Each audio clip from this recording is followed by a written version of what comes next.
Hey folks, this is Ed with South Florida Gardening in Zone 10B. It's a hot one today already, this morning, and here we go with the Beit Alpha.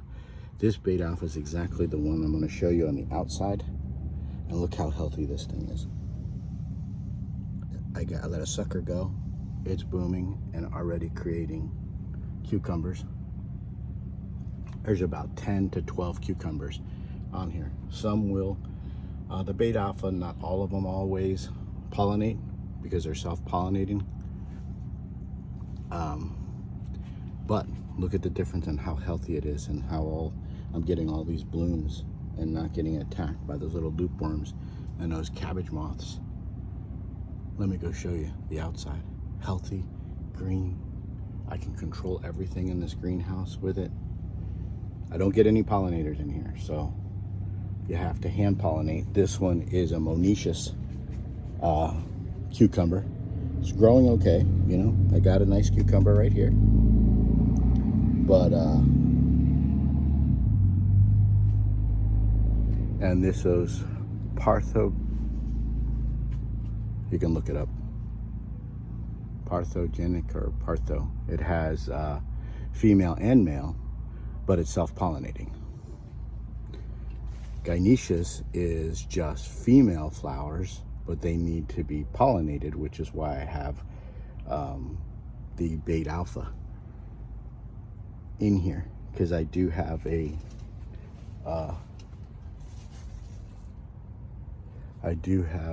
another plant in here that it's going to be gynoecious only, which I believe it is called the give me a second here. I got so many going on. I got the Divas, I got the Beit Alphas, I got the Market Moors, I got the Excelsiors. Look at that. There's the Market Moor. There's another Diva growing, taking off through there. My eggplants are happy today. I got Market Moors. I got my Excelsior. That went out too soon. The lizard topped that off, as you can see. He just took the top off of that. There's more Divas.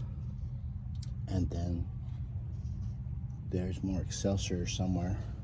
I don't know where they are. Oh, here they are. There they are. 7-10. So in 12 days, this is where they're at already.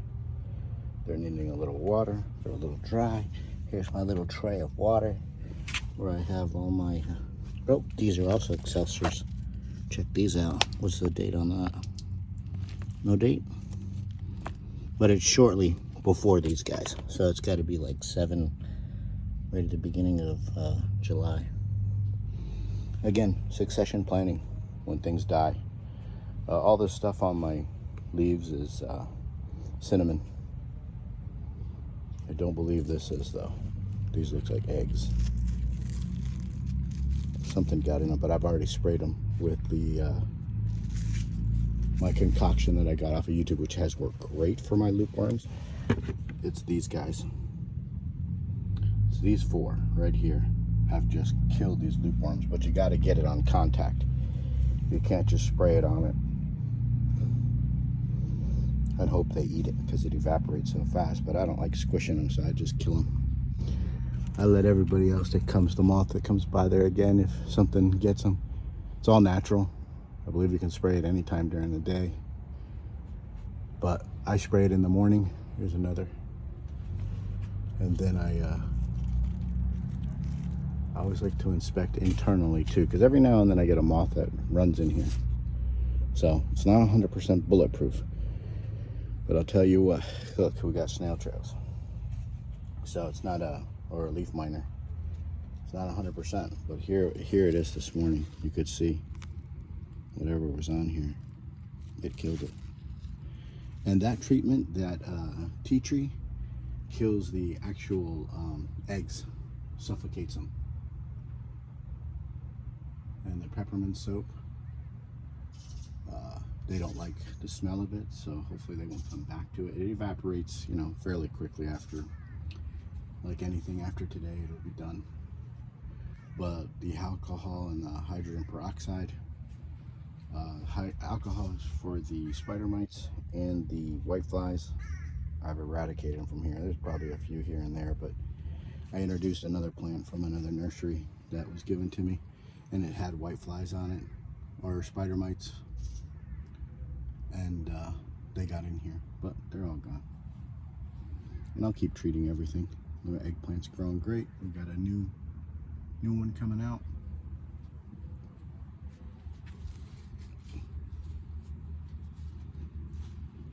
All right, folks. Good morning. This is the garden. Oh, look what we have coming out. Where is he? Oh, there he is. It's a green zucchini. This will be our second one. Again, this whole greenhouse thing is my first time ever doing it. This is what you're seeing. These are the results that you're seeing in my greenhouse. Absolutely spectacular. Again, it's a lot of non-pollinating stuff that I'm growing in here, and that's how it has to be. But if you're doing stuff that requires pollination, you have to obviously pollinate. And this is the best way I have found to pollinate, is with a little brush.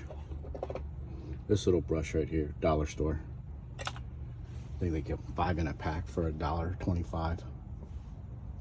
Everything's from the dollar store for gardening. Because as everybody knows, the expenses for gardening add up real fast. So I'd rather save my money and spend it on my seeds and my soil. I have a good buddy that gives me containers, so I don't have to spend money on containers.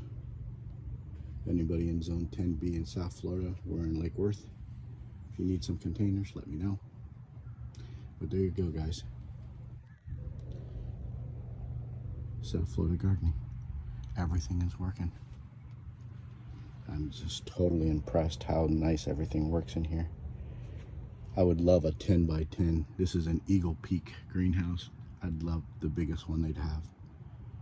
Just pops up like a tailgate tent. That's it. Has windows there, a window there.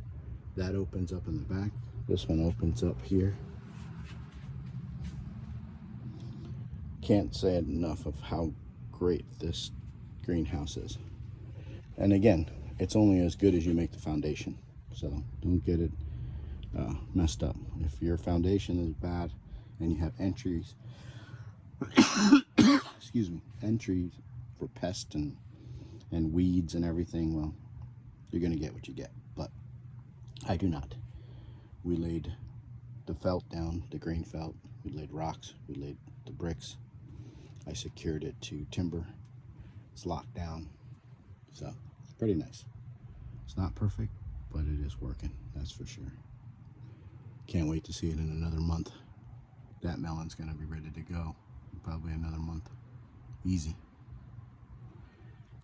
All right, folks, there you go. South Florida gardening. Zone 10B in our greenhouse. Remember, folks, we grow everything in a pot.